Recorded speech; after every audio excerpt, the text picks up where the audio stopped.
계시록 6장 이제 첫째인 흰말에 대해서 좀 살펴봤는데 마지막 시간입니다. 천사와 증인들의 이제 초자연적인 사역이 이제 나타납니다. 마지막 때는 특별히 더 나타나고, 초대교회에도 그들에게 그런 권능이 나타났다면 마지막 시대에 어떠한 권능이 일어나겠습니까? 우리는 이것을 기대하고 저 역시도 이런 권능을 받기를 간절히 원합니다. 반드시 일어나요. 반드시 일어납니다. 증인은 스가랴 3장에 보면 세 종류로 나누죠. 먼저 여호수아가 나왔고, 그리고 그를 통해 싹이 나올 거라고 그랬죠. 그리고 돌에 대해서 말씀하셨어요. 이렇게 세 부류가 있습니다. 그래서 증인으로 나갈 자가 마지막에 세 종류인데, 우리 시대는 빌라델비아 교회처럼 이제 100배의 생명을 준비한 교회, 준비한 자고, 그래서 두 증인 또 증인들, 그리고 14만 4천이 장자들이죠. 그래서 여호수아는 마지막 때 이방인 두 증인을 예표하고, 싹이 나오는 때는 이스라엘 증인이 만들어지는 때로 일곱째 인에서 이루어질 것이고요. 계시록 8장이죠. 3, 4절에 보면 이스라엘 백성들의 향연, 그 기도를 천사의 손에 의해 하늘로 올려갈 때 이제 속죄하고 14만 4천, 이제 싹이라고도 하고 순이 나옵니다. 그리고 우리가 알아야 될 것은 구약은 그림자예요. 구약은 그림자고 오실 메시아에 대한 약속입니다. 약속. 그래서 그림자로 다 미리 보여주시고 실제 이것이 성취하는 것을 보여주는데, 그래서 여기에 나온 여호수아는 예수님으로 풀어서는 안 되고요. 마지막 때 두 증인입니다. 그러면 스가랴 6장 1절부터 15절까지 그러면 싹이 언제 나오는가 좀 살펴보겠습니다. 싹이 나오는 시기. 내가 또 눈을 들어본 적 내 병거가 두 산 사이에서 나왔는데 그 산은 구리산이더라. 첫째 병거는 붉은 말들이, 둘째 병거는 검은 말들이, 셋째 병거는 흰 말들이, 넷째 병거는 어룽지고 건강한 말들이 메었는지라. 내가 내게 말하는 천사에게 물어 이르되 내 주여 이것이 무엇이니까 하니, 천사가 대답하여 이르되 이는 하늘의 내 바람인데 온 세상의 주 앞에 있다가 나가는 것이라 하더라 했습니다. 실제적으로 이 내 바람은 어디서 나와요? 계시록 7장 1절에 나옵니다. 바람은 천사를 의미하죠. 히브리서 1장 7절에 보면 그는 그의 천사들을 바람으로, 그의 사역자들을 불꽃으로 삼으신다고 그랬어요. 이 내 말은 이제 환란 속에서 움직이는 내 말을 의미합니다. 검은 말은 북쪽 땅으로 나가고, 검은 말은 기근이죠. 기근을 주는 말이에요. 천사입니다.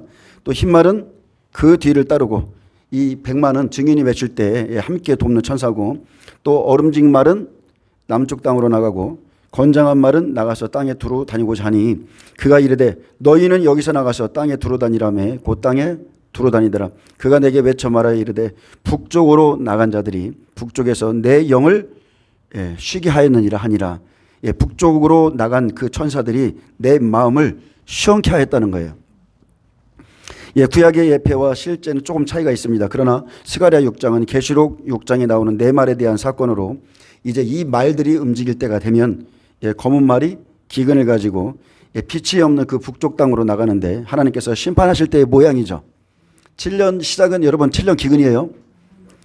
하나님께서 북쪽으로 나간 자들이 내 마음을 시원케 했다고 그랬어요. 그래서 구약은 그림자법이고, 하나님의 때 이제 환란의 모형의 심판의 모습입니다. 여호와의 말씀이 내게 이르시되 사로잡힌 자 가운데 바벨론에서부터 돌아온 헬데와 도비야와 여다야가 스바냐의 아들 요시아의 집에 들어갔더니 너는 이날에 그 집에 들어가서 그들에게서 받대했습니다. 자, 사로잡힌 자 가운데 이스라엘 백성들이 지금 바벨론에서 돌아왔죠. 그들은 지금 70년이 찼어요. 70년 포로 생활 중 미운 물건과 가증한 것을 버리고 돌아왔습니다. 이들이 바벨론에서 돌아온 것처럼 이들은 십자가 사건 후에 버려진 이스라엘 백성들의 후손이 돌아올 모양을 똑같이 갖고 있어요.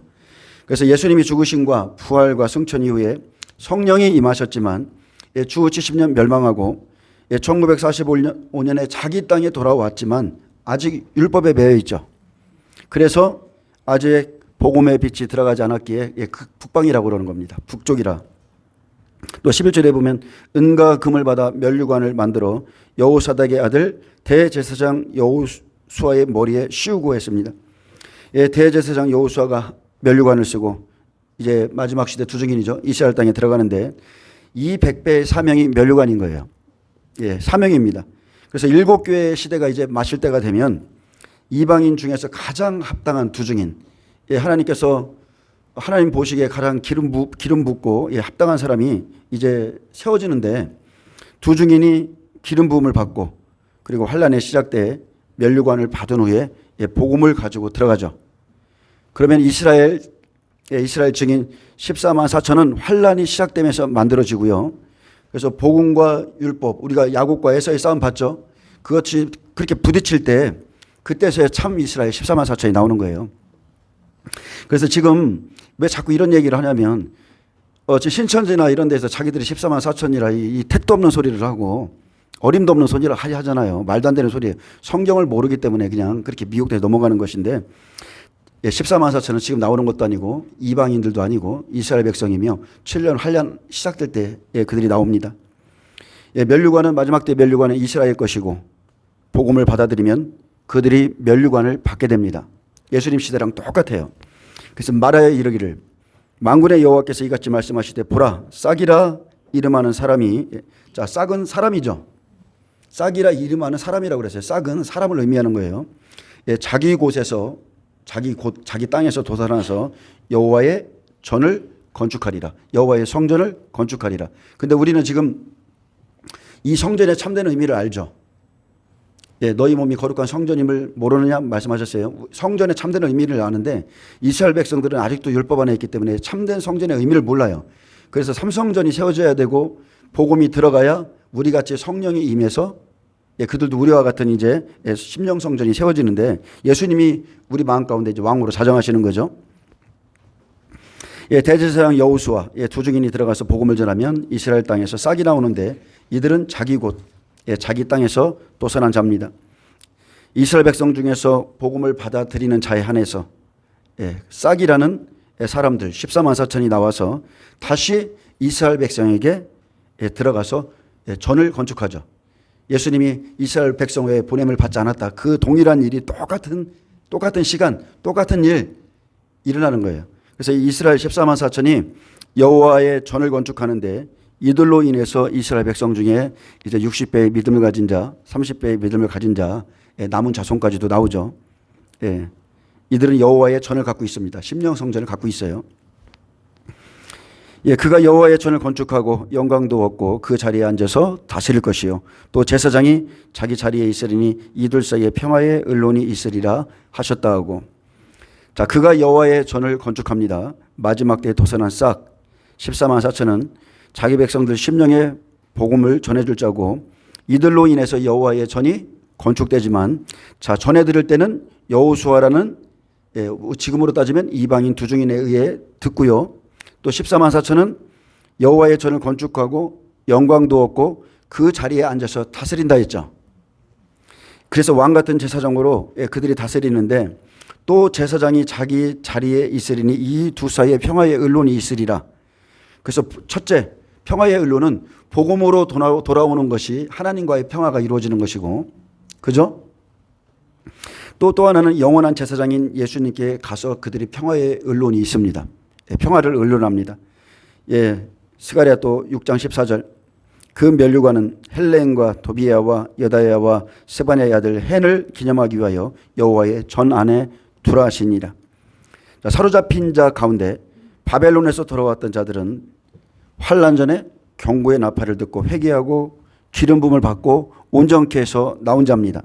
그래서 환란 전에 준비된 증인이 이제 환란 안에서 복음을 전하면 이스라엘 백성이 받는 말씀이 면류관이에요. 말씀이 면류관이에요. 그래서 면류관을 받을 만한 말씀을 주시는데 이 말씀을 준비할 수 있는 시간은 지금이죠. 그날이 아닙니다. 지금 누군가는 하나님이 세우시고 있어요. 3장에 나왔던 그 여호수아를 지금 세우듯이 지금 기름 부음 받고 세워지고 있고 이 말씀을 준비할 수 있는 것은 지금 은혜 시대로 환란 안에서는 분명히 양육이 없어요. 회개하고 돌이킬 시간이 없습니다. 한 일에는 분명히 말하지만은 이방인의 구원사가 아니라 이스라엘 백성들의 구원사예요. 그래서 바다에 그물을 치고 지금은 송도를 막 모으고 있지만 물에서 끌어낼 때는 물이 없다, 양육이 없다, 말씀이 없기에 사람들이 변화가 있을 수 없고 그 시간에 그냥 좋은 물고기와 나쁜 물고기가 어떤 건지 그냥 가르는 시간일 뿐입니다. 이방인 두 증인에게 환란 전에 의의 말씀을 주시고 지금 준비시키는데 그들이 준비되면 강력한 기름 부음을 받습니다. 엄청난 기름 부음을 받아요. 여러분 이것을 여러분도 사모하셔야 돼요. 이것은 저는 그냥 목회자로 부름을 입었을 뿐이고 이건 저희 영적 직분이고 마지막 때 초대교회처럼 여러분도 빌립 집사 같은 그런 권능을 행하셔야 돼요. 사모하셔야 돼요. 그래서 준비된 자에게는 강력한 기름 부음이 임합니다. 네, 켄 피터스 목사님 간증처럼 한 6개월 정도의 짧은 그 부흥의 역사를 봤다고 그랬는데 청년들이 젊은이들이 가서 기도하면 막 안진뱅이가 일어나고 그런 역사가 일어날 거예요. 저는 그렇게 기대합니다. 예, 기름 부음을 받고 온전한 회개 또 정과 흠을 제하시는데 더러운 옷을 벗도록 회개시키고 그 사람들이 회개하면 이제 온유한 심령 안정된 심령을 주셔서 정결한 흰옷 세마포를 입고 면류관을 쓰는 날이 옵니다. 예, 여러분들이 지금 주님과 또 주님의 강림과 재림을 소망하고 있다면 첫 번째 자기 생각을 죽이셔야 돼요. 다툼과 불평을 일으키는 자기 생각. 여러분 우리가 뭐 때문에 싸웁니까? 한 가족 중에 생각이 다른 게 원수죠. 사상이 다르고 생각이 다른 게 원수예요. 자신을 부인하는 삶. 그래서 성김의 영성을 가지고 사시기를 축복합니다. 저도 이렇게 말하지만 잘 안 됩니다. 지금은 내 생각, 내 자아를 십자가에 못 박고 사는 것이 지금은요 순교자의 삶이라 할 수 있어요. 예수님의 말씀 때문에 그 앞에 엎드려서 참을 수 없는데 참고 이것이 순교자의 삶이고 자 바리새인처럼 마지막 때는 가시나무죠. 바리새인처럼 스스로 왕이 되어서 판단하고 정죄하고 내게 내 밑에 들어오라 막 이러면서 스스로 종의 영성 낮은 자리에서 섬기는 자가 복된 겁니다. 왜 그래요? 물이 위에서 아래로 흐르죠. 기름 부음은 교만한 자에게 안 내려와요. 낮은 자에겐 위로부터 오는 기름 부음이 있습니다. 세리의 기도는 하나님 받으시죠. 그리고 그가 사람들의 눈에는 바리새인이 훨씬 똑똑하고 지혜롭고 사람들이 보기에는 명망이 있고 유명한 목사님이고 그 사람이 판단해주고 막 이게 다 맞아. 다 맞는 것 같아. 하나님 앞에 안 그래요. 절대 안 그렇습니다. 하나님은 중심을 보십니다. 중심을 보시고 바리새인이 자기 죄를 깨닫고 하나님 앞에 고개조차 들 수가 없어서 나는 죄인으로소이다. 이렇게 고백하는 자, 그 낮은 자가 어린아이 같은 자가 여러분 천국에 들어갑니다. 예, 그런 자에게 기름 부음이 위에서 아래로 내려오는데 자기가 왕이 된 자, 가시나무 같은 자에게는 기름 부음이 임할 수가 없습니다. 스가랴 6장 15절에 먼 데 사람들이 와서 여호와의 전을 건축하리니 만군의 여호와께서 나를 너희에게 보내신 줄을 너희가 알리라. 너희가 만일 너희 하나님 여호와의 말씀을 들을진데 이같이 되리라 했습니다. 자, 누가 여호와의 전을 건축합니까? 먼 데 사람들이죠. 먼 데 사람들. 여호와의 전을 건축하는데 먼 데 사람 이방인이에요. 마지막 때는 이방인 두 증인이고 이사야 64장에는 동방에서 마지막 날에 독수리를 부른다 했고 예수님의 초림도 똑같죠. 예루살렘에 들어와서 유대인의 왕으로 나신 이가 어디 있느냐 알렸던 이가 동방 박사고 그도 먼데 사람이었는데 페르시아 사람이었습니다. 이란, 이라크, 메소포타미아 지역의 페르시아 사람이었고 너희가 만일 너희 하나님 여호와의 말씀을 들을진데 이같이 되리라. 그래서 두 증인이 전하는 복음을 그대로 받아들이면 14만 4천에게 하신 약속 같은 일이 일어나고 여호와께서는 성전을 세울 때요. 지금 우리가 지금 6장까지 읽었는데 7장에 보면 성전을 세울 때 그런 형식적인 딱 정해진 날이 있죠. 그 정해진 날에 형식적인 금식을 많이 하는 것보다 청종을 더 훨씬 원하신다고 그랬어요.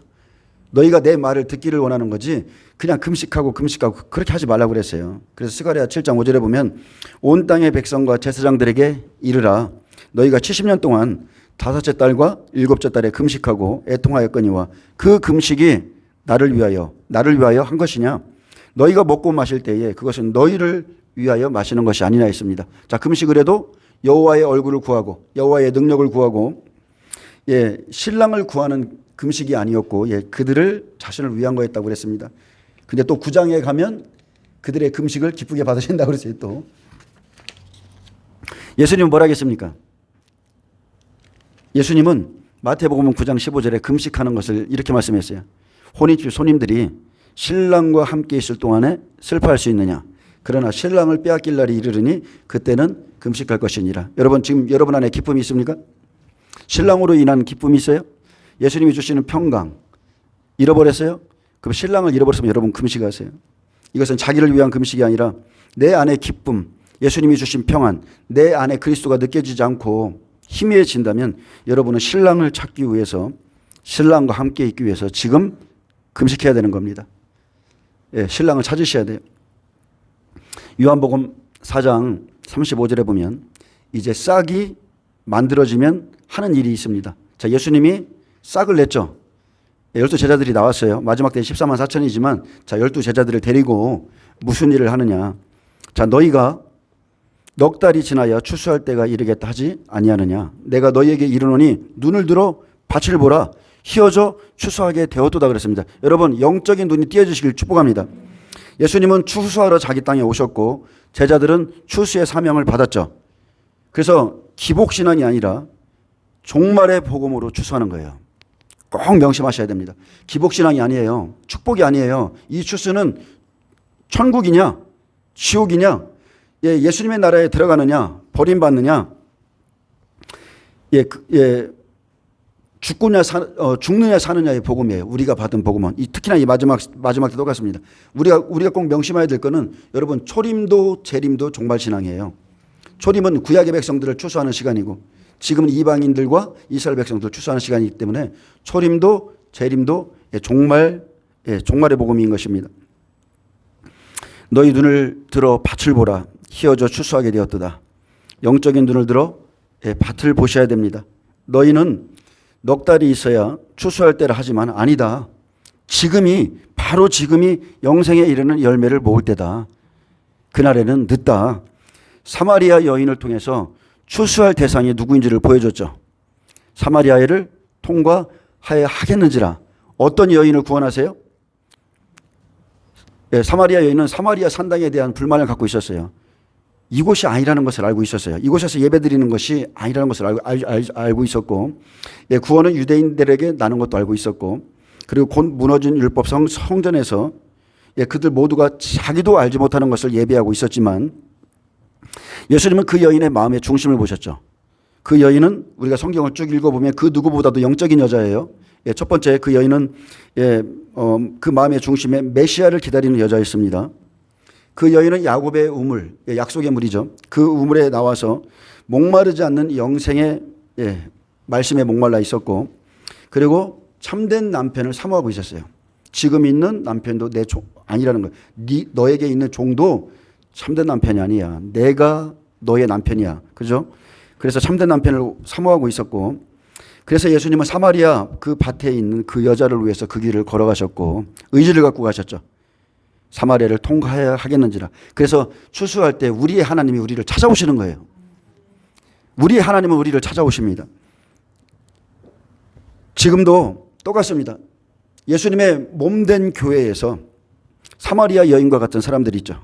하나님은 영이시니 성령과 진리로 예배할지니라. 이 사람들을 온 땅을 성령의 7명이 온 땅을 두루다니시면서 이런 여인들을 찾고 있고 그 여인들을 추수할 것이며, 우리가 눈을 들어서 밭을 보면 여러분의 눈에도 보이고 제 눈에도 보일 거예요.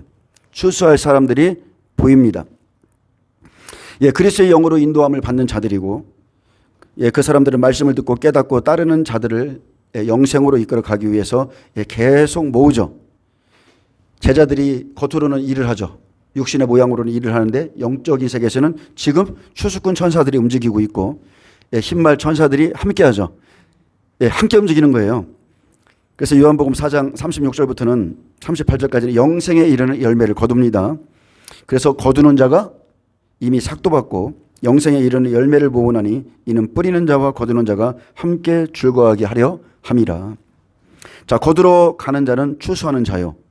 증인들로 종말 시대고, 그래서 초림도 재림도 여러분 종말입니다. 그래서 거두는 자가 이미 삭도 받았고 권세를 가집니다. 권세를 받고 나가고 영생에 이르는 열매를 모으는데, 자, 은혜 시대는 씨를 뿌리고 할례 받고 겉사람을 벗은 사람들, 영생에 이르는 열매죠. 열매예요. 그가 몇 배이든지 간에 영생에 들어갈 열매를 거두러 갈 때 뿌리는 자와 거두는 자가 함께 즐거워하게 하셨는데, 영생의 열매를 모으는 것은 즐거운 일이죠. 제가 지금 남의 뿌려놓은 것에 제가 지금 참여하고 있는 사람이에요. 이 말씀과 똑같죠. 여러분을 누군가가 뿌리셨어요. 근데 종말의 복음은 말씀을 던져봐서 그 사람이 오는 거예요. 예수님이 초림에는 이곳저곳으로 머리 들 곳 없이 찾으러 다녔지만 마지막 때는 안 그렇습니다. 말씀을 듣고 오는 거예요. 따라오는 거예요. 예, 그런즉 한 사람이 심고 다른 사람이 거둔다 하는 말이 옳도다. 내가 너희로 노력하지 아니한 것을 거두러 보내었느니 다른 사람들은 노력하였고 너희는 그들의 노력에 노력한 것에 참여하였느니라. 자, 예수님께서 사마리아 여인은 이방 여인이에요. 예, 이방인들에게 복음을 전하실 때 한 사람이 심고 다른 사람이 거두는데 내가 너희로 노력하지 아니한 것을 거두러 보내었다 했습니다. 지금 이 시대의 말씀이죠. 너희는 마지막 때 증인들이다. 이들은 은혜 시대에 씨를 뿌린 적이 없어요. 없습니다. 하지만 영생에 이르는 열매를 지금 추수하러 가고 씨를 뿌릴 때는 노력한 적이 없어요. 이 말씀과 같이 저도 똑같습니다. 제 자신도 마지막 때 지금 복음을 전하고 있기 때문에 다른 이가 씨를 뿌린 것에 제가 참여하고 있죠. 영생에 들어가기 위해서 저는 추수하는 겁니다. 여러분은 저의 영생의 열매입니다. 열매예요. 로마서 8장 9절에 누구든지 그리스도의 영이 없으면 그리스도의 사람이 아니니라. 그리스도의 영이 심령에 있는 사람들, 하나님의 영으로 인도함을 받는 자들을 추수합니다. 무엇으로 해요? 말씀으로. 하나님의 영으로 인도함을 받는다 그러면 우리는 꼭 성령을 생각하는데 하나님의 영도 말씀입니다. 말씀으로 인도함을 받고요. 그 말씀을 듣고 추수하고 우리 안에 성령이 계셔야 하나님의 음성을 들어요. 하나님의 소리를, 진리를 분별합니다. 이것은 지식으로 되는 게 아니고 배우는 것도 아니고 우리 안에 실제적으로 그리스도의 영이 있어야 우리의 눈과 귀, 마음이 열리고 참된 것을 분별할 수 있고 그가 하나님의 영으로 인도함을 받는 것입니다. 자, 이제 마지막 때 마태복음 10장과 누가복음 10장으로 마지막 때 있을 일을 좀 살펴봅니다. 자, 마태복음 10장은 1에서 15절의 왕의 복음이죠. 종말에 이스라엘 증인들이 사역하는 모습입니다. 자, 이스라엘 백성들은 왕으로 오신 예수님을 버렸어요. 그리고 제자들을 통해서 마지막 때 다시 영접하게 합니다. 증인들을 통해서, 특히나 두 증인을 통해서 마지막 때 영접하게 합니다. 자, 예수께서 그의 12제자를 부르사 더러운 귀신을 쫓아내고 모든 병과 모든 약한 것을 고치는 권능을 주시니라. 자, 더러운 귀신을 쫓아내고 예수 믿는 사람은 누구든지 할 수 있습니다. 모든 병과 모든 약한 것을 고치는 권능을 주시니라. 권능은 누구의 사역이에요? 증인의 사역입니다. 성령의 사역이에요. 오직 너희에게 성령이 임하시면 너희가 권능을 받고 내 증인이 되리라 하셨어요. 그래서 권능은 이 시기에 말씀은 이렇게 했지만 권능 아직 안 임했죠. 예, 권능은 사도행전 1장 8절 가에 오순절 날에 받았습니다. 예, 권능은 성령이 임하심으로 내 증인이 되리라 하셨고 이것은 천사들이 사역할 것을 말하고 천사들이 증인을 이제 돕습니다. 그래서 베드로 보세요. 바울 보세요. 그들이 옥에 갇혔을 때 천사들이 나타나서 옥문을 쳐부수고 찬송할 때도 그들의 매인 것들이 다 끊어지고 천사들이 증인들을 돕습니다. 왜 그렇습니까? 그 사람들 안에 성령이 계시기 때문에 그래요. 사람이 아니라 우리를 창조하신 그 성령이 우리 안에 내주하시기 때문에 우리 안에 그 말씀을 천사들이 듣고 따르는 거예요. 오직 성령이 너희에게 임하시면 너희가 권능을 받고 예루살렘과 온 유대와 사마리아 땅끝까지 이르러 내 증인이 되리라 하시니라. 자, 성령이 임해야 권능을 받습니다. 내 증인이 됩니다. 여기서는 예수님이 사역하시는 시대이기 때문에 제자들에게 권능이 임하지 않았고 그래서 십자가 부활 또 승천을 믿는 것뿐만이 아니라 이제 실체이신 성령이 임해야 이 권능이 받습니다. 그가 내 증인이다. 그래서 베드로가 어때요? 성령을 받자마자 성령으로 복음을 전하고 그리고 성전에 들어갈 때 안진뱅이를 일으키면서 기적과 표적을 보이죠. 그 전에는 그런 능력이 없었어요. 제자들은요, 변화산에 하나님의 영광을 보고 내려오고 첫 번째 혼난 것이 너희가 어찌 내 이름으로 귀신 하나 쫓아내지 못하느냐 혼났어요. 근데 사도행전에서 성령을 받자마자 그 일을 하는 겁니다. 반드시 여러분 성령 받으셔야 돼요. 2절에 보면 12사도의 이름은 이러하니 마지막 때로 비교한다면 싹의 이름은 이러하니라 이거랑 똑같은 거예요. 베드로를 하는 시몬을 비롯하여 그의 형제 안드레와 세베대의 아들 야고보와 그의 형제 요한 빌립과 바돌로메, 도마와 세리마테, 알페의 아들 야고보와 다데오, 가나나인 시몬과 및 가룟 유다, 곧 예수를 팔자라고 그랬습니다. 예수를 판 자라. 자, 가룟 유다는 언제 자살했습니까? 성령이 임하기 전에 자살했어요. 성령이 임하기 전에. 예수께서 이 12를 내보내시며 명하여 이르시되 이방인의 길로도 가지 말고 사마리아인의 고을에 들어가지 말고. 자, 예수님의 공생애는 이스라엘 구원사죠. 마지막 때 똑같습니다. 마지막 때 지금 한 일에 이스라엘 구원사예요. 그래서 마태복음 10장은 십자가 사건 전에 주신 주님의 말씀인데 그 시대의 일이 아니고 이제 앞으로 우리에게 닥칠 한 일의 일이라는 겁니다.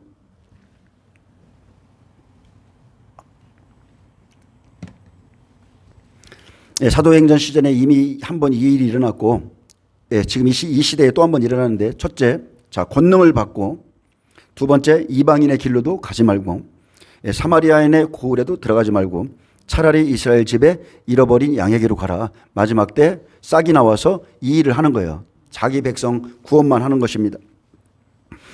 오순절 성령 받고 주 70년까지만 이스라엘 백성에게 가고, 그 이후에는 이방인에게 복음이 전해졌고, 그렇다면 지금 이렇게 12제자 부르시고 사명을 주시는 것을 비유로 비웁니다. 마지막 시대에 이스라엘을 출수할 증인들이 해야 할 일들을 지금 비유로 알려주고 있습니다. 그래서 마태복음 10장과 마가복음 10장은 여러분 쭉 읽어보세요. 그 시대의 일이 아닙니다. 제자들은 그 시대에 무슨 일을 했냐면 예수님의 사역을 보고 쫓아다니고 밤이나 낮이나 항상 함께 했고 예수님의 말씀을 듣기만 했어요. 계속 듣고 그때는 예수님의 사역의 때였고 예수님이 이 땅을 떠나셔야만 제자들의 사역 시대가 임하는 거죠. 그 6절에 보면 오히려 차라리 이스라엘 집에 잃어버린 양에게로 가라 했습니다. 자, 이스라엘 집에 잃어버린 양은 누굽니까? 하나님을 잃어버린 자죠. 율법 안에 있지만 율법 안에서 하나님을 잃어버린 자고 그 사람들은 천국 가는 길을 잃어버렸습니다. 말씀이 없어서 진리가 없어서 화 있을진저 바리새인과 서기관들이여 너희가 천국 문을 닫고 그곳으로 들어가고자 하는 자도 막았다고 그랬습니다. 그래서 그들이 율법을 가지고 여호와를 기다리고 있기에 복음의 말씀을 주면 깨달으면 그 사람들은 천국에 다 들어갑니다. 그래서 이제 영적 전쟁이 시작되죠. 그래서 가면서 전파하여 말하되 천국이 가까이 왔다 하고 병든 자를 고치며 자 보세요. 자 어떤 백성에게 보내요? 자기 백성이잖아요. 율법 백성이잖아요. 그들은 어떤 법 안에 있어요? 사망의 법 아래 있죠. 사망의 법 아래 있기 때문에 그들에게 권능을 주는 거예요. 천국이 가까이 왔다 말하면서 병든 자를 고치고 죽은 자를 살리며 나병한 자를 깨끗하게 하고 귀신을 쫓아내되 너희가 거저 받았으니 거저 주어라. 전사 사역이 이제 펼쳐집니다. 그래서 마지막 시대 사역은 여러분 선포입니다. 선포. 말씀 선포에 따르는 능력 사역이에요. 증인들이 능력을 행합니다. 그래서 여러분도 기도에는 두 가지가 있어요. 하나는 간구가 있어요. 여러분의 모든 사정을 하나님께 아뢰는 겁니다. 하나님, 제가 지금 몸이 안 좋습니다. 뭐가 힘듭니다. 이것을 좀 고쳐주세요. 이것은 하나님께 간구하는 것이고 여러분에게 주신 권세가 있어요. 선포의 권세. 이 시간 예수의 이름으로 명하노니 이 질병의 영들 다 떠나가라. 어둠의 영 다 떠나가라. 그렇게 결박하는 겁니다. 이것을 두 가지를 같이 하셔야 되고요. 가면서 전파하여 말하되 천국이 가까이 왔다 하라. 그래서 증인들이 구원의 말씀을 전파하면 표적과 기사가 나타나서 병든 자들을 고치고 영적으로 죽은 자를 살리고 나병한 자같이 영적으로 더러운 자 그들을 깨끗게 하고 각종 귀신들을 쫓아냈는데 이것은 증인들 안에 성령이 임하셨고 또 이제 천사들이 수종들기 때문에 너희가 거저 받았으니 거저 주어라. 여러분 거저 주셔야 되는 겁니다. 은사를 많이 받으세요. 많이 받으셔서 많이 나눠주시기 바랍니다. 또 너희 전대에 금이나 은이나 동을 가지지 말고. 자 마지막 시대는요. 성령의 인도함을 받기 때문에 금이나 은이나 동이나 전대가 필요 없습니다. 실제적으로 모세의 율법에도 사역자들에게는 먹을 것을 하나님이 주라고 그랬어요. 그래서 고린도전서 9장에 바울은 복음을 전하면서 이런 말을 했습니다. 자신의 사도직의 권리를 내세우려고 이렇게 말했습니다. 우리가 먹고 마실 권리가 없겠느냐. 이렇게 말하지만 한 명이라도 더 추수하기 위해서 내가 지금 그 권리를 사용하지 않고 있다고 그랬습니다. 누가 자기 비용으로 군 복무를 하겠느냐? 누가 포도를 심고 그 열매를 따먹지 않겠느냐? 누가 양떼를 기르고 그 양떼의 젖을 먹지 않겠느냐? 모세의 율법에 곡식을 밟았더는 소에게 망을 씌우지 말라 기록하셨는데 어째 소들을 위하여 염려하심이냐? 오직 우리를 위하여 말씀하심이 아니냐? 구약의 소의 모습은 누구라고요? 소처럼 일을 하는 사역자들, 종들에 대한 말씀입니다. 과연 우리를 위하여 말씀하심이 아니냐? 밭가는 자는 소망을 가지고 갈며 곡식 떠는 자는 함께 얻을 소망을 가지고 떠는 것이라. 우리가 너희에게 신령한 것을 뿌렸은즉 너희의 육적인 것을 거두기로 과하다 하겠느냐? 그러나 우리가 이 권리를 쓰지 않고 참는 것은 그리스도의 복음에 아무 장애가 없게 하려 함이라. 성전의 일을 하는 이들은 성전에서 나누는 것을 먹으며 제단에서 섬기는 이들은 제단에서 함께 나누는 것을 너희가 알지 못하느냐? 이와 같이 주께서도 복음을 전하는 자들이 복음으로 말미암아 살리라 명하셨느니라. 아멘. 그의 나라와 의를 구하세요. 하나님이 다 먹이고 입히십니다. 그러나 내가 이것을 하나도 쓰지 아니하였고 또 이 말을 쓰는 것은 내게 이같이 하여 달라는 것이 아니라 내가 차라리, 참 이게 너무나 멋진 것 같아요. 여러분 바울의 이 심정을 한번 보세요. 내가 이것을 하나도 쓰지 아니하였다. 또 이 말을 쓰는 것은 내게 이같이 하여 달라는 것도 아니다. 내가 차라리 죽을지언정 누구든지 내 자랑하는 것을, 이 복음을 통해서 이 자랑하는 것을 헛된 대로 돌리지 못하게 하리라. 내가 복음을 전할지라도 자랑할 것이 없으면 내가 부득불 할림이라. 만일 복음을 전하지 아니하면 화가 있을 것이로다. 내가 내 자의로 이것을 행하면 상을 얻으려니와 내가 내 자의로 아니한다 할지라도 나는 사명을 받았노라. 이 사람에게는 면류관이 있습니다. 사명을 받았어요. 그런즉 내 상이 무엇이냐? 내가 복음을 전할 때 값없이 전하고 복음으로 말미암아 내게 있는 권리를 다 쓰지 아니하는 이것이로다. 그리고 우리가 새겨야 될 말씀은 이겁니다. 내가 내 몸을 쳐 복종하게 하면 내가 남에게 복음을 전파한 후에 자신이 도리어 버림을 당할까 두려워함이로다. 여러분 복음은 이런 거예요. 복음을 받은 자는 이 말씀을 새기셔야 됩니다. 내가 내 몸을 쳐서 복종하는 이유는 내가 남에게 복음을 전한 후에 내가 버림받을까 두렵기 때문에 그렇다는 거예요. 자, 10절 보겠습니다. 여행을 위하여 배낭이나 두버롯이나 신이나 지팡이를 가지지 말라. 이는 일꾼이 자기 먹을 것 받는 것이 마땅하니라. 자, 배낭이나 두벌롯, 신이나 지팡이를 가지지 말라 했습니다. 마지막 시대에는 명령이 생명이기 때문에 그렇습니다. 그냥 그때에 성령이 너에게 주시는 그 말, 그 감동, 예수님이 그러셨죠. 내가 말하는 것은 임의로 말하는 게 아니고 지금 아버지께서 내게 말씀하신 것을 그대로 말한다고 그랬어요. 마지막 때 똑같습니다. 성령이 준비된 자들 속에서부터 말할 것을 주시고 다 해요. 그래서 가라면 가고 죽으라면 죽고 그냥 그렇게 하면 되는 것입니다. 요한복음 12장 50절 예수님이 아버지를 어떻게 섬겼어요? 나는 그의 명령이 영생인 줄 아노라. 그러므로 내가 이르는 것은 내 아버지께서 내게 말씀하신 그대로니라. 자, 하나님께서 말씀을 통해서 또 음성으로 내 마음에 주셨지만 혹여나 내 생각이나 내 환경 때문에 하나님의 말씀을 지켜 행한 적이 없다면, 저와 여러분 사이에 행한 적이 없다면 아직 사랑과 은혜의 하나님만 아는 것입니다. 그 사람에게는 철저한 사명의식이 없는 것이고, 복음은 분명하게 말하지만 내 몸을 쳐 환경에 상관없이 복종시키는 거예요. 지금 지키지 않는 것은 그날에 절대로 지킬 수 없습니다. 그래서 지금의 순종, 지금의 기도, 지금의 성기인과 구제와 나눔, 지금의 영성 그대로입니다. 그대로 주님을 만나게 됩니다. 명령은 생명이고 하나님은 자신의 말씀을 그 종들에게 대언하게 하셨고, 그래서 제가 잠깐 좀 비유를 좀 드리겠는데, 신앙에 여러 종류가 있습니다. 자, 바다가 있어요. 강이 있어요. 연못이 있어요. 그리고 어항이 있다고 이렇게 칩니다.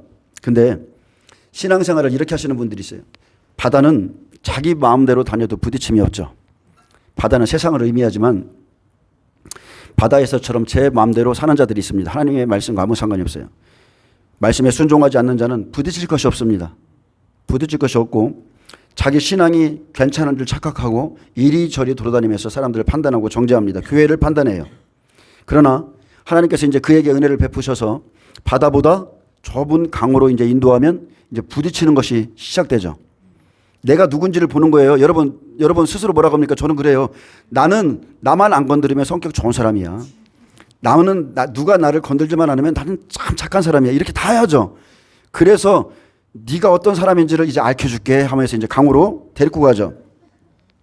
그러면 부딪히기 시작하고 다시 하나님께서 이제 조금 알만하면 이제 연못에다가 탁 집어넣습니다. 조금 있으면 어항에다 집어넣어서 다 부딪히는 것밖에 없어요.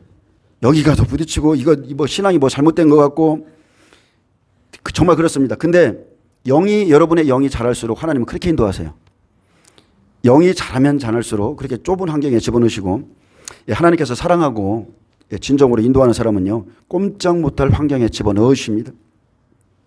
그곳에서 자기를 깨닫고 알게 하시고 그래서 좁고 좁은 길로 인도하시면서 그 사람의 순종의 여부를 알게 하는 겁니다. 순종의 여부. 근데 그렇게 하나님께서 인도하실 때 힘들다고 하나님을 떠나고 말씀을 떠나는 사람들이 있어요. 그렇게 떠나면 그 사람은 영이 죽습니다.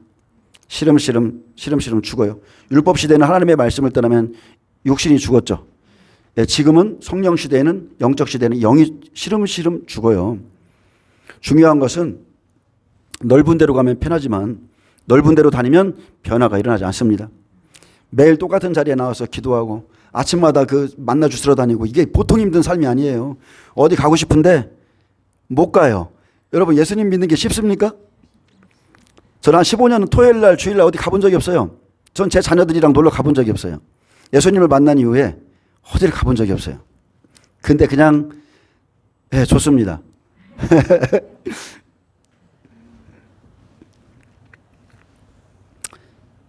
대부분의 사람들이요 큰 교회를 선택합니다. 그 조그만 교회 다니다가 다시 큰 교회로 가는 이유가 왜 그러냐요? 힘들어서 그래요. 터치받기 싫고 너무 힘드니까 사람들이랑 부딪히고 싶잖아요. 그래서 조용히 다니고 싶어 합니다.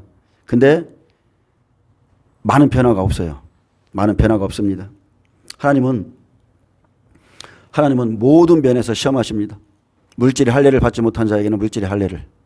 자녀를 아직도 아브라함처럼 이삭을 그냥 마음에 푹 품고 있는 사람은 자녀를 통해서 고통받게 하시고 하여튼 모든 면에서 시험하시는데 자 보세요. 하나님께서 교회를 세우셨습니다. 하나님의 법을 주셨죠. 시내산에서 법을 주시고 예수님은 오셔서 산에 오르셔서 새로운 법을 주셨는데 자 영적으로 거듭난 자에게 예를 들어서 11조는 우리에게 축복이죠. 복 주겠다는 사인이에요. 하나님의 복 주겠다는 사인인데 영생으로 인도하겠다는 사인인데 그렇게 물질에 대해서 부자 청년처럼 시험하실 때 물질의 할례를 받지 못한 자는 떠나는 겁니다. 그 말이 나오면 고통스럽고 또 누군가 야 11조 안 해도 돼. 구약에 다 폐지됐어. 도올도 그러더라고. 도올. 도올입니다. 돌이 아니라 도올. 말 같지도 않은 소리 하는 그 도올이 있어요. 진짜 말 같지도 않은 소리. 그 사람이 구약은 다 없어져야 된다고 그렇게 얘기하던데 그런 사람들의 목회자의 말을 들으면 내가 그걸 원하기 때문에 따라가는 거예요. 근데 하나님은 그걸 시험하신다는 거예요. 실제 제 옆에 신학교 다닐 때도 있었어요. 신학교에 와서 11조 내지 안 해도 돼. 폐지됐어. 이러면서 신학교에 와서도 그런 분이 있었어요. 왜? 자기가 내기 싫거든. 그래서 하나님의 말씀은 제쳐두고 얼씨구 좋다 하면서 따라가는데 시간이 지나보세요. 하나님 말씀은 그대로 이루어지죠. 물질의 피폐함을 겪게 되고 말씀이 생명이기 때문에 말씀대로 되는 겁니다. 잠언서 27장 17절에 철을 날카롭게 하는 것 같이 사람이 그의 친구의 얼굴을 빛나게 한다 했습니다. 그래서 다른 의미로 보면 사람과 그의 친구를 철과 철로 비유하셨는데 철이 있어야 깎여요. 여러분 절에 가보세요. 얼마나 편한지 몰라요. 혼자 있으니까 편하죠. 교회에 오면 왜 이렇게 부딪히는 사람이 마음에 안 드는 사람이 많은지 몰라요. 그래서 사람을 붙여봐야 그 사람이 경건해졌는지 알 수 있습니다. 하나님은 철에게는 날카로운 철을 붙여주시고 그렇게 부딪혀야 사람이 변화되고 자기 모습을 보게 되고 부딪혀야 변화되고 부딪혀야 나를 보게 되고 부딪혀야 제대로 나를 알게 됩니다. 제대로 내가 이런 사람이구나. 나는 저렇게 욕했는데 내가 실제적으로 이런 환경에 빠져보니까 나도 이렇게 넘어지네. 그때 가서야 아무나 비판 못하는 거예요. 왜 당신은 이렇게 예수 잘 믿는다면서 가난합니까? 왜 어렵게 삽니까? 왜 자식들은 이 모양입니까? 그런 말 못해요. 그 환경에 들어가서 자아가 깨지고 부서지고 변화되지 않으면 옆에 세운 사람들이 고생하죠. 일명 우리는 그 사람들을 조교라고 그럽니다. 영적인 조교. 조교가 군대를 제대해도 영적 조교가 붙어요, 여러분. 영적 조교가 있습니다.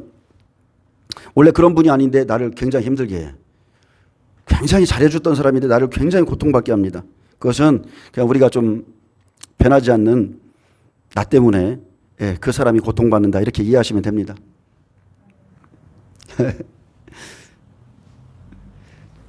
저 때문에 우리 사모가 고생 많이 했습니다. 그것을 말합니다. 자, 처음 시작은 선지자 시대죠. 근데 마지막 똑같습니다. 마지막 시대 선지자 시대입니다. 증인의 말은 온전한 하나님의 말씀이고 선지자는 보냄을 받은 자예요. 사도예요. 자, 명령은 생명이고 그래서 마지막 때는 증인을 사람으로 보지 말고 그의 입에서 나오는 말씀 하나님으로 봐야 된다는 거예요. 그의 말씀은 생명입니다. 그래서 그것 때문에 순종하는 것뿐이고 예수님 시대에는 마태복음 6장 33절에 너희는 하나님 나라와 그의 의를 구하라 했습니다. 그것은 그 시대에 예수님의 사역이 있었고 이 시대는 어떻습니까? 마태복음 24장 43절에 이러므로 너희도 준비하고 있으라. 생각하지 않은 때에 인자가 오리라. 충성되고 지혜 있는 종이 되어 주인에게 그 집 사람들을 맡아 때를 따라 양식을 나눠줄 자가 누구냐. 그렇게 이 마지막 시대에 사명을 그렇게 주셨어요. 그리고 요한복음 14장 6절에는 내가 곧 길이요 진리요 생명이니 나로 말미암지 않고는 아버지께로 올 자가 없느니라. 이 마지막 시대에 배도하는 이 시대에 예수님 외에는 하나님 나라에 들어갈 수 없습니다. 그래서 이 시대에 여러분 헛된 것들을 다 버리세요. 다 버리셔야 됩니다. 영생을 준비케 하는 게 이 마지막 시대의 종들의 사역입니다. 영생을 준비하게 하는 것. 여러분 몇 년만 있어 보세요. 각자 여러분 한 10년만 있어 보세요. 10년만 있으면 하여튼간에 시간이 지나면 지날수록 그때 내가 순종할 걸 이게 막 정말 그런 생각이 많이 듭니다. 자, 11절 보겠습니다. 자, 어떤 성이나 마을에 들어가든지 그 중에 합당한 자를 찾아내어 너희가 떠나기까지 거기서 머물라. 자, 복음을 전하러 갈 때 반드시 그 성에 합당한 자가 있습니다. 반드시 있어요. 왜 그래요? 하나님이 그 사람들을 위해서 나에게 말씀을 준비하게 했어요. 그 사람들이 들어야 돼요. 그래서 내가 준비된 말씀을 듣고자 하는 사람들이 반드시 준비되어 있습니다. 말씀을 듣기 위해 준비된 심령은 갈급함으로 열려 있고 주의 복음을 듣기를 원하는 참된 자들이기 때문에 합당한 자들을 찾으면 한마음 한뜻이기 때문에 거기 머물라. 그냥 머물러 있으라. 그러나 이 마지막 시대 어떻습니까? 이 마지막 시대는 말씀 때문에 여러분 고통이죠. 말씀이 맞으면 행복입니다. 근데 말씀이나 이 시대에 대한 말씀이나 아니면 어떤 사상이 안 맞으면 한 집에 살아도 한 교회를 다녀도 서로가 불편하고 고통스럽고 말할 수가 없어요. 그래서 초립의 예수님은 말씀 받을 합당한 자를 찾기 위해 머리 둘 곳 없이 끊임없이 돌아다니셨지만 예수님이 재림하실 때가 되면 여러분 이미 잘못 받은 복음 깔려있는 말씀을 다 걷어내셔야 돼요. 베드로가요 왼쪽으로 금을 던지길 좋아했나 봐요. 습관이야. 근데 예수님은 아니라는 거예요. 오른쪽으로 던지셔야 돼요. 그래서 내 생각 이거를 다 걷어내야 됩니다. 그래야 마지막 때 말씀이 들어가고 자 디베로 바닷가에 고기 잡는 어부인 베드로에게 그물을 오른편에 던지라 명령했습니다. 왼편에 던지는 것이 기존의 방법인데 베드로야 그물을 오른편에 던지라. 이것은 내 생각을 걷어내라는 것이죠. 오른쪽으로 던지기 위해서는 왼쪽에 있는 것을 걷어야 되고 이제 앞으로 내 지식을 의지하지 마라. 성령이 띠띠고 너를 데리고 다닐 것이다. 그리고 부활하신 주님 앞에서 자 부활하신 주님이에요. 부활하신 주님 앞에서 내 생각을 걷어내고 말씀에 순종했을 때 오른편에서 건진 153마리의 물고기들을 볼 수 있었습니다. 여러분 순종이 제사보다 낫죠. 순종이 제사보다 낫기 때문에 그렇게 건진 물고기는 성도를 의미하잖아요. 그렇게 건진 물고기가 예수님의 것이고 자 순종의 결과고 그것이 베드로의 열매인 거예요. 아멘. 그래서 마지막 때의 특징은 말씀을 던져보면 말씀에 순종하는 자들이 있습니다. 말씀을 믿고 따라오는 자들과 함께 거하라, 함께 해라. 그래서 엘리야 보세요. 엘리야도 자, 엘리야의 말이 임하니까 3년 기근이 들죠. 엘리야는 사르밧 과부의 집에서, 또 엘리사는 수넴 여인을 찾아서 그 집에서 머물렀습니다. 사르밧 여인은 순종할 수 없는 환경 속에 있었어요. 겨우 가루 한 움큼과 병에 기름 조금 남은 것을 엘리야의 말씀, 이 되지도 않는 말씀이에요. 내가 이것을 먹고 죽겠습니다 이러고 있는데, 야야야 그렇게 하지 마. 하나님께서 나에게 말하는데 네가 그거를 나한테 떡을 만들어 주면 너희 그 곡식가루 떨어지지 않는데, 이게 말이나 됩니까? 지금 너무 배가 고파서 마지막 기름 한 움병과 병에 기름 이 조금 남은 것을 만들어 먹고 죽으려고 합니다. 그랬어요. 죽으려고 합니다. 자기와 자기 아들이 먹고 죽으리라 한 그 마지막 양식을 엘리야가 말한 하나님의 말씀을 믿고 드렸다는 거예요. 엘리야가 말한 하나님의 말씀. 그래서 열왕기상 17장 14절에 이스라엘 하나님 여호와의 말씀이 나 여호와가 비를 지면에 내리는 날까지 그 통에 가루가 떨어지지 아니하고 그 병에 기름이 없어지지 아니하리라 하셨느니라.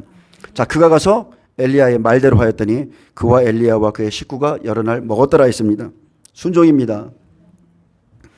또 그 집에 들어가면서 평안하기를 빌라 했습니다.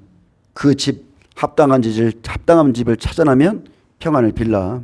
자, 합당한 집을 찾아 들어갈 때 말씀을 받아서 평안하기를 기도해라. 그 집에 합당한 평안, 그리스도를 영접하는 집, 그에게 세상이 줄 수 없는 그리스도의 평안으로 축복해 줘라. 그래서 예레미야는 바벨론의 위정자들을 위해서 기도했고요, 나라를 위해서도 했고, 또 느부갓네살을 위해서도 기도했는데 너희가 평안하기 위해서 기도하라 했습니다. 너희의 평안 때문에. 그 집이 이에 합당하면 너희 빈 평안이 거기 임할 것이고 만일 합당하지 아니하면 그 평안이 너희에게 돌아올 것이니라. 이게 얼마나 이거 참 남는 잠상입니까 이게. 자, 그 집 사람들의 마음이 합당해서 예수 그리스도의 이름과 복음의 말씀을 받아들이면 평안이 임할 것이고, 만약에 말씀을 받지 않으면 평안이 없고 그 평안이 나에게 돌아올 것이라는 거예요. 예, 그리스도의 평안을 원치 않는 자에게는 평안이 임하지 않습니다. 여러분이 예수님을 만나고 싶으면 예수님을 사모하셔야 돼요. 우리 주님은 완전한 인격이세요. 우리가 무슨 생각으로 여기에 나와 있고 정말 내가 주님을 사랑하고 섬기기를 원하는지 다 알고 계세요. 그래서 빌어준 평안이 그 집에 임하든 다시 내게 돌아오든 주님의 이름으로 평안을 빌어주는 것은 복이 될 것이라는 겁니다. 여기에 주님의 마음이 있죠. 주님은 평안을 베풀길 원하시는 분이십니다. 14절에 누구든지 너희를 영접하지도 아니하고, 무엇을 영접합니까? 예수님을 말씀이시고 예수님은 영이시고, 그리고 예수님을 이름을 가지고 나가는 사람들이 있죠. 너희를 영접하지 아니하고 너희 말을 듣지도 아니하거든 그 집이나 성에서 나가서 너희 발에 먼지를 떨어버리라 했습니다. 그 집, 그것은 사람이에요. 이 말씀은 초림의 일이 아니고 초림의 씨를 뿌리기 위해서 계속 쫓아다녔고, 그렇습니다. 지금도 마찬가지예요. 어떻게 보면 지금도 우리를 영접하지 않는 사람들이 있습니다. 주의 말씀을 전해도 영접하지 않은 사람들이 있어요. 근데 그것 때문에 마음 아파했는데 그것을 마음으로 담아두면 무슨 일이 생기냐면 병들더라고요. 아파요. 상처받고. 말씀을 전하는 것도 정말 그렇습니다. 그래서 말씀을 영접하지 않으면 그냥 발을 털어버려야 돼요. 더 이상 케어를 해줄 수가 없어요. 그 나머지는 하나님께 맡겨야 됩니다. 자기 생각대로 살면서 주의 말씀을 마음으로 진실하게 믿거나 영접하지도 않고 듣지도 않는다면 주님의 말씀 그대로입니다. 복음의 발에 묻은 먼지까지도 티끌까지도 그들의 죄를 다 털어버리라. 그 사람의 마음이 그냥 거기까지니까 마음에 두지 마라. 그리고 그들에게는 그 들은 말씀이 심판의 증거가 되리라. 주의 복음에 순종치 않는다면 그 집이나 그 성에서 나가서 발의 먼지를 털어버리라. 나머지는 하나님이 하신다는 겁니다. 그래서 어떻습니까? 15절 결론이죠. 그 사람들이 복음을 받지 않아요. 구원의 기회를 주었어요. 아무리 해도 안 들어요. 내가 진실로 너에게 이르노니 심판날에 소돔과 고모라 땅이 그 성보다 견디기 쉬우리라. 자, 복음을 영접하지 않는 자, 회개하지 않고 끝까지 율법을 고집하고 심판의 메시지를 받지 않는다면 그들에게 임할 심판의 강도는 소돔과 고모라에 있었던 심판보다 더 강할 것이라 했습니다. 소돔성에 유황불이 비오듯 쏟아졌죠. 지금도 그 흔적이 우리가 볼 수 있잖아요. 유튜브에 있습니다. 근데 이 시대에는 훨씬 더 강한 심판이 예비되어 있어요. 베드로후서 3장 7절에는 이제 하늘과 땅은 그 동일한 말씀으로 불사르기 위하여 보호하신 바 되어 경건하지 아니한 사람들의 심판과 멸망의 날까지 보존하여 두었다 했습니다. 그래서 여기까지 이렇게 말씀을 보면, 자, 왕으로 오신 예수님을 버렸던 그들이 다시 한번 하나님의 은혜 가운데 예수님을 일곱째 인해서 영접하게 될 것이다. 계시록 8장 3, 4절에서 영접할 것이고, 이 하나님의 말씀은 천지가 없어질지언정 그대로 다 이루어질 것이라 했습니다. 아멘. 여기까지는 왕의 복음이죠. 이스라엘 백성들에 대한 복음이에요. 그럼 누가복음 보겠습니다. 누가복음 10장.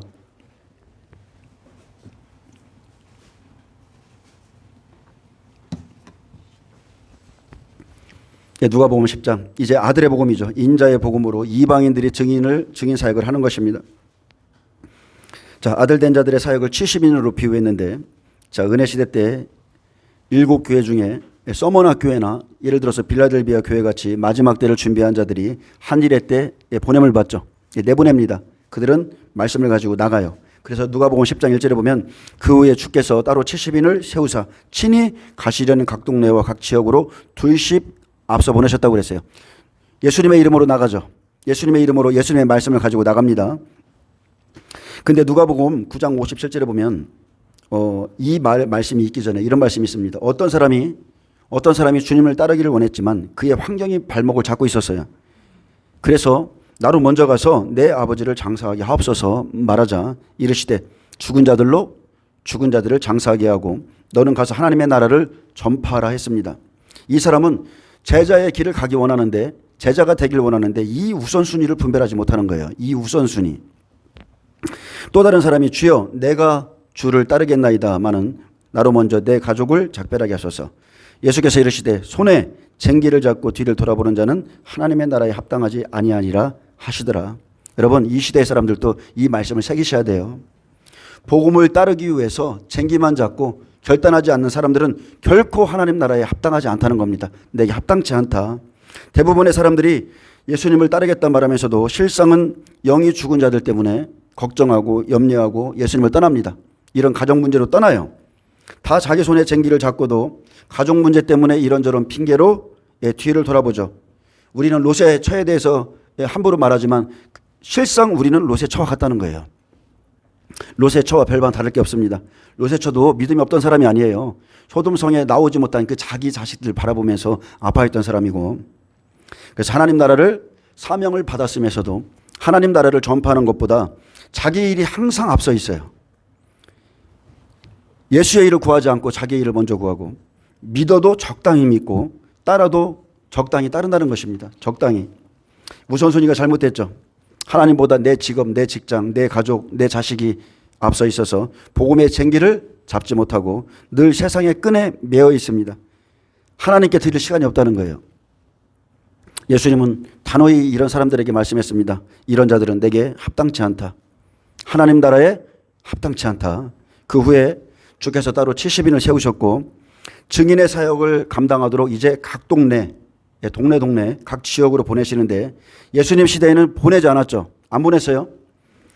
보내지 않았고 미리 보여주신 겁니다. 미리. 그래서 따로 세운 70인은 은혜 시대 마지막 때에 서머나 교회나 빌라델비아 교회처럼 잘 준비된 이런 증인들, 한일의 때 쓰임받을 자들입니다. 이르시되 추수할 것은 많되 일꾼이 적으니 그러므로 추수하는 주인에게 청하여 추수할 일꾼들을 보내어 주소서 하라 했습니다.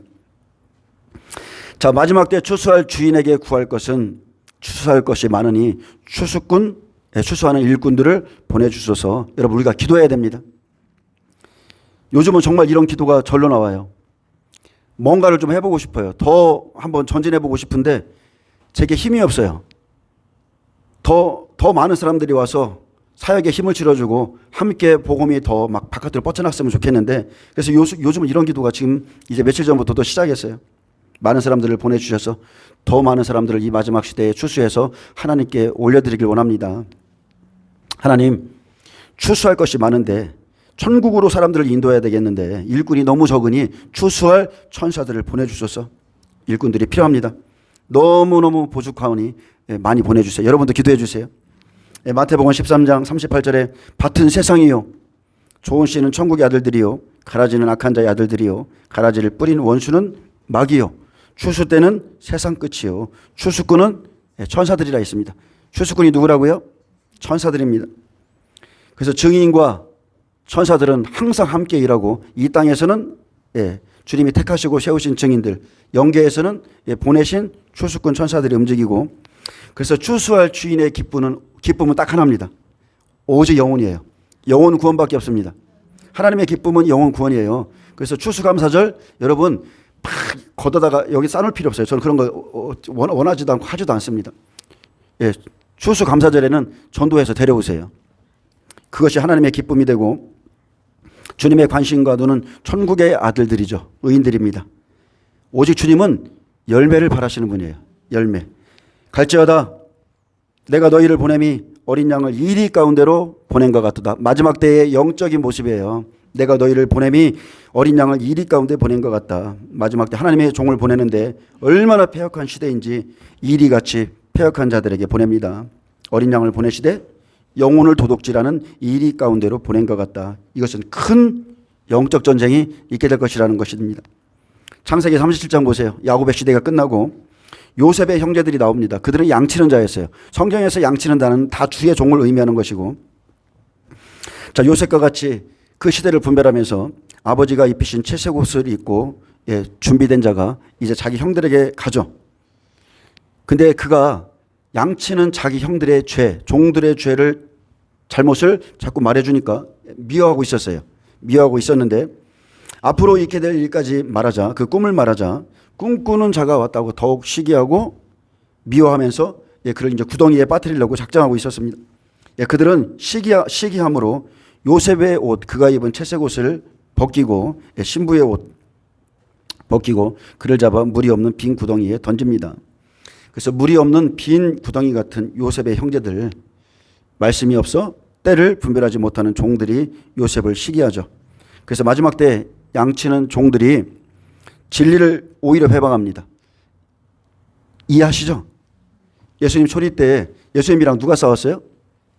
그의 종들, 바리새인 서기관 종교 지도자들과 싸웠어요. 그래서 마지막 때 양치는 종들이 오히려 진리를 회방하는데 이것은 앞으로 있을 일을 미리 보여주셨고 내가 너희를 보냄이 이리 가운데로 보낸 것 같도다.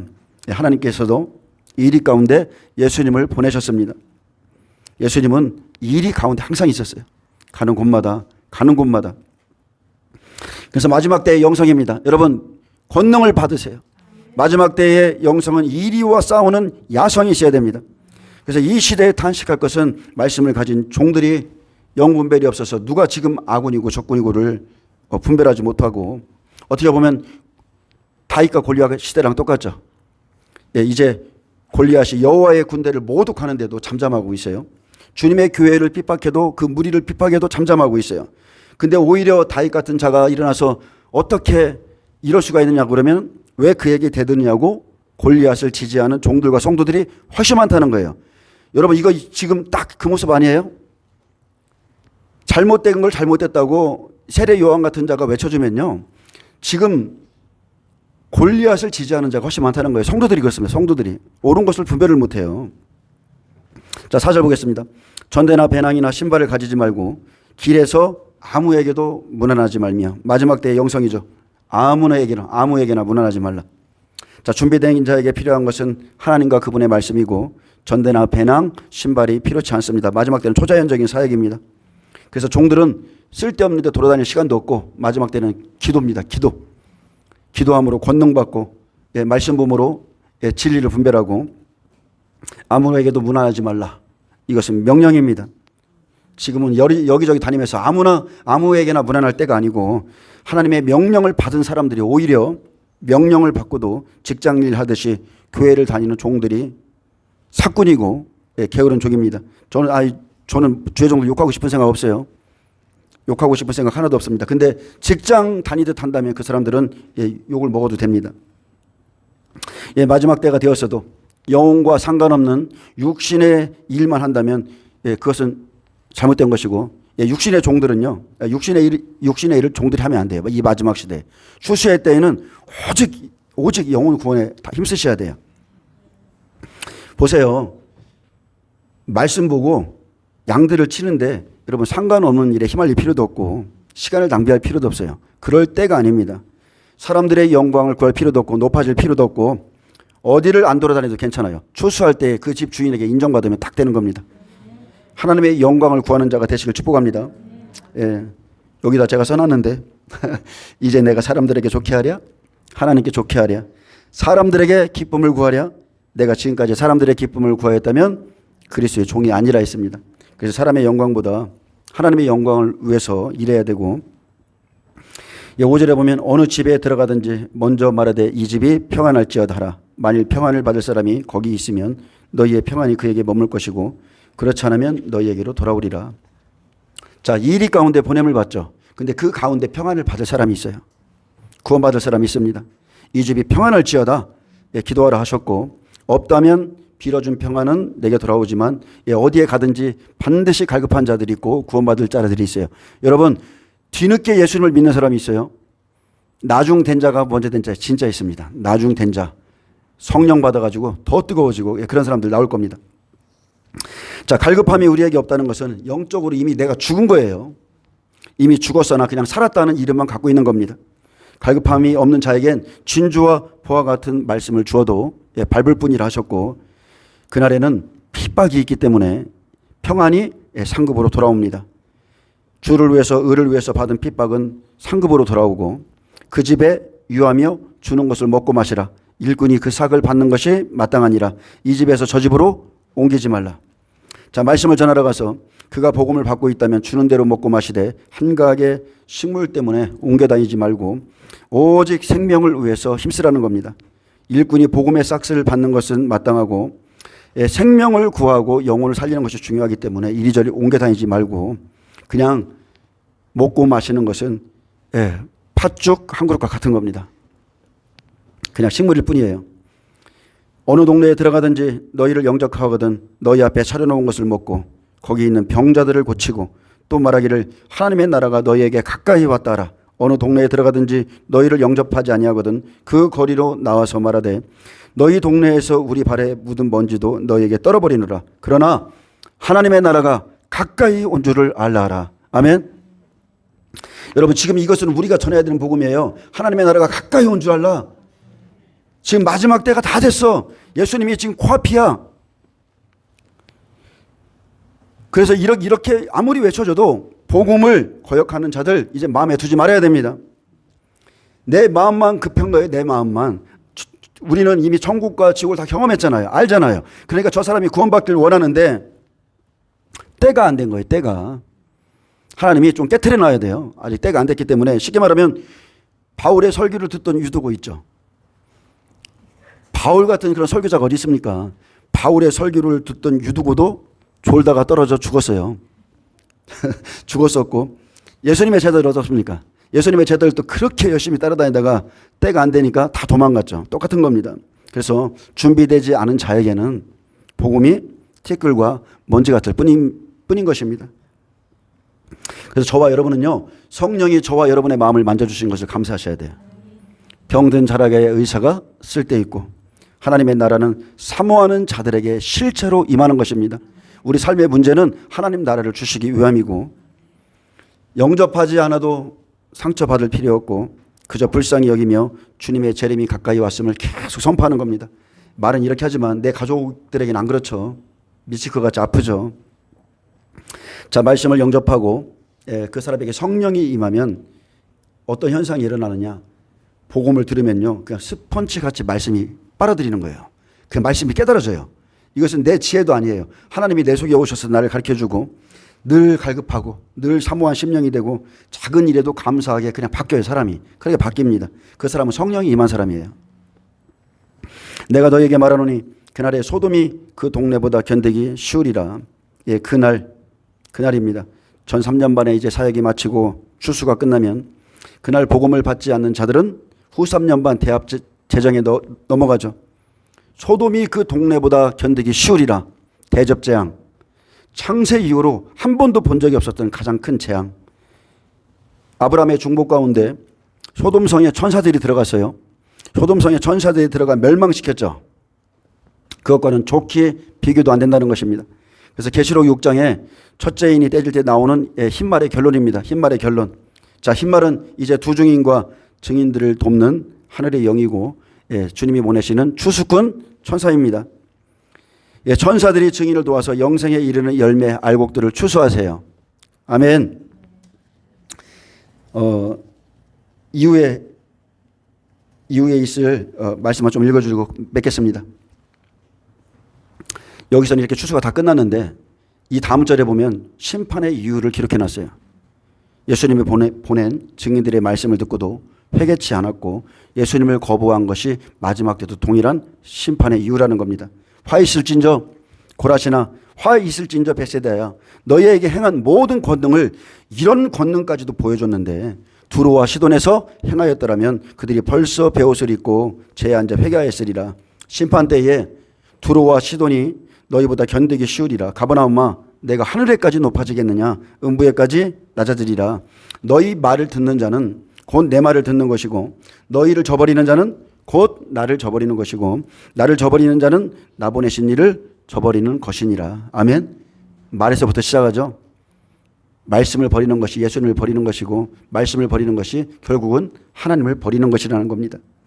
또 17절 20절에 이제 파송된 자들 추수꾼 천사들이 와서 보고하는 장면이죠. 마지막 때 비운데 70인이 기뻐하며 돌아와 이르되 주여 주의 이름이면 귀신들도 우리에게 항복하더이다. 그래서 진리의 말씀이요 합당한 말씀이 선포되면 반드시 천사 사역이 따릅니다. 귀신들이 떨어집니다. 도망갑니다. 항복합니다. 예수께서 이르시되 사탄이 하늘로부터 번개같이 떨어지는 것을 내가 보았노라. 계시록 12장이죠. 기사와 이적 영적 전쟁을 돕는 천사들의 사역이고 계시록 12장 9절에 하늘에 전쟁이 있고 미가엘과 그의 천사들을 이기지 못하고 사탄이 실제 땅으로 이 시간에 내어 쫓깁니다. 누가복음 10장 19절 내가 너희에게 뱀과 정갈을 밟으며 사탄입니다. 원수의 모든 능력을 제할 권능을 주었으니 너희를 해칠 자가 결코 없으리라. 아멘. 그러나 귀신들이 너희에게 항복하는 것으로 기뻐하지 말고 너희 이름이 하늘에 기록된 것으로 기뻐하라. 이것은 사역의 결국입니다. 복음의 결국, 복음의 결말은 영혼 구원 받은 것으로 기뻐하라. 은사와 말씀의 차이가 있어요. 은사 사역과 말씀 사역의 차이가 있는데 은사는 나의 애씀이 들어갑니다. 자기의 의가 드러납니다. 하면 할수록 자기 의가 조금씩 드러나요. 근데 말씀 선포는 우리 애씀이 없어도 돼요. 우리 애씀이 없이 그냥 천사가 따라요. 하나님 말씀을 그대로만 여러분이 여기 있는 말씀을 선포하면 천사가 따릅니다. 합당한 하나님의 말씀이 선포되면 반드시 천사 사역이 따르고 그래서 믿는 자들에게는 반드시 표적이 일어나게 돼 있어요. 이제 이 말씀으로 끝맺겠습니다. 그때에 예수께서 성령으로 기뻐하시는 겁니다. 제자들의 이 모습을 보면서 성령으로 기뻐하며 이르시되 천지의 주대이신 아버지여 이것을 지혜롭고 슬기로운 자들에게는 숨기시고 어린아이들에게는 나타내심을 감사하나이다. 옳소이다. 이렇게 된 것은 아버지의 뜻이니이다. 어린아이 같은 자들 어부, 창기, 세리들 불러다가 하나님이 이 일을 시키죠. 내 아버지께서 이 모든 것을 내게 주셨으니 아버지 외에는 아들이 누구인지 아는 자가 없고 아들과 또 그 아들의 소원대로 계시를 받는 자 외에는 아버지가 누구신지 아는 자가 없나이다 하시고 제자들을 돌아보시며 조용히 이르시되 너희가 보는 것을 보는 눈은 복이 있도다. 내가 너희에게 말하노니 많은 선지자와 임금이 너희가 보는 바를 보고자 하였으되 보지 못하였으며 너희가 듣는 바를 듣고자 하였으되 듣지 못하였느니라. 아멘. 이게 결론입니다. 근데 이것을 저와 여러분의 눈이 본다는 거예요. 정말 이 많은 선지자와 하물며 12제자까지도 이 마지막 시대에 못 봤는데 우리는 본다는 거예요. 여러분 이것을 사모하시고 이 말씀이 이루어지기를 기도하시길 축복합니다. 기도하겠습니다. 주님 감사합니다. 주님 마태복음과 누가복음 말씀을 통해서 마지막 때 증인들이 할 사역을 말씀하셨는데